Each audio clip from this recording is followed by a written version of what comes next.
Di video ini saya akan membahas kembali tentang stop kontak dan saklar yang bergabung kayak gini.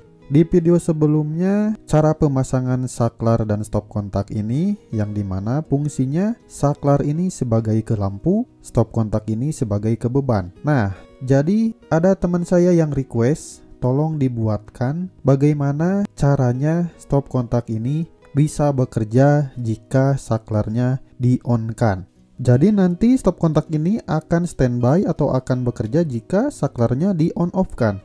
Contohnya di on akan bekerja, di off kan akan mati juga. Nah kayak gitu untuk fungsinya.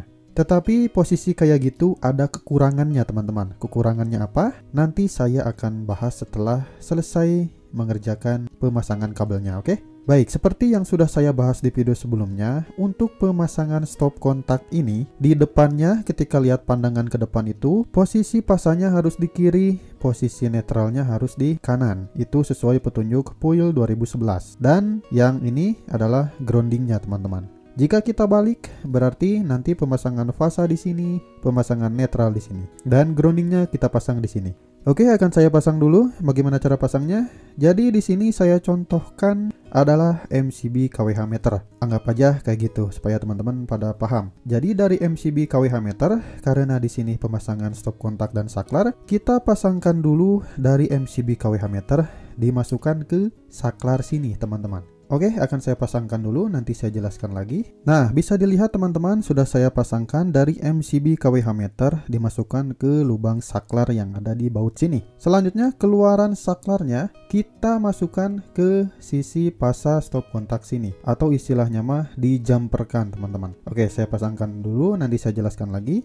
Oke, sudah saya pasangkan dari keluaran saklar sini dimasukkan ke stop kontak yang ada di sini. Ini khusus jalur fasanya. Nah, sekarang kita membutuhkan netral karena ini adalah stop kontak. Nah, netralnya kita sambungkan dari sini, lubang yang ada di sini ya, langsung ke netral PLN. Oke, saya pasangkan dulu, nanti saya jelaskan lagi. Oke teman-teman, sudah saya hubungkan dari stop kontak sini untuk netralnya ya, dimasukkan ke netral PLN langsung. Di sini saya hubungkan dengan Wago. Siapa tahu nanti di sini biasanya dipasangkan untuk ke lampu, untuk ke netral yang lainnya. Jadi teman-teman bisa dihubungkan kayak gini atau bisa dipuntir pakai ekor babi, silahkan. Nah, pemasangan netral sudah selesai. Saya akan pasangkan untuk groundingnya. Groundingnya pasangkan di tengah sini teman-teman. Ini adalah lubang untuk grounding seperti yang ada kodenya di sini, yaitu untuk grounding. Saya pasangkan dulu, nanti saya jelaskan lagi. Oke, untuk grounding sudah saya pasangkan, yaitu memakai kabel kuning strip hijau. Jadi kalau di PUIL itu standarnya itu ya,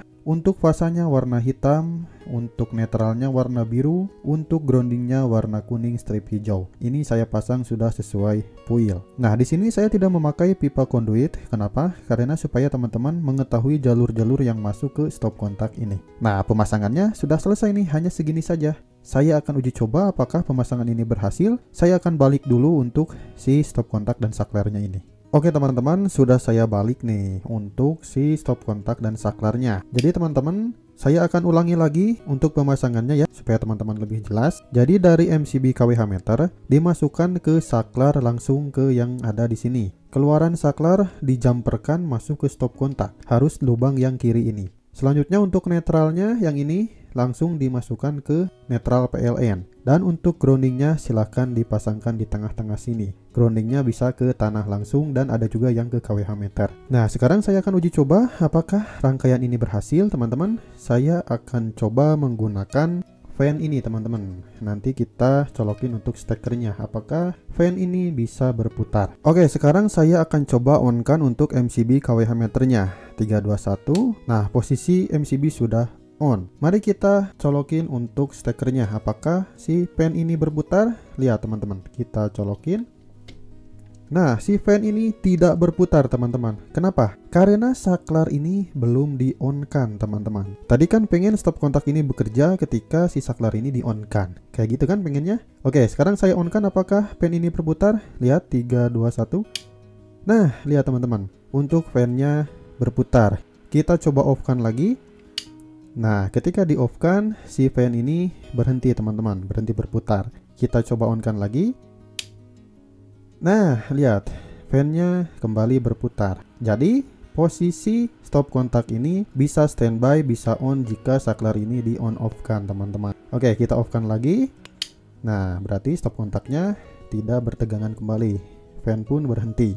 Nah, jadi kondisi kayak gini ada kekurangannya teman-teman, tapi kelebihannya juga ada. Kelebihannya itu ya kita bisa meng-on off kan dari saklar sini.